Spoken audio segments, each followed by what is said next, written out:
அருகே இருப்பதனால் இரவுக்கு தெரியாத பகலுக்கு புரியாத பொழுதொன்று நீ காட்டினாய்.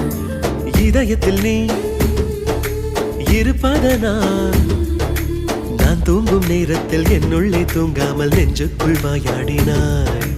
கண்ணாடி நீ கடிகாரம் நான் உன்னுள்ளே ஓடோடி வாழ்வே. காதல் எனும் கடுதாசி நீ என்றென்றும் அன்புடன் நான்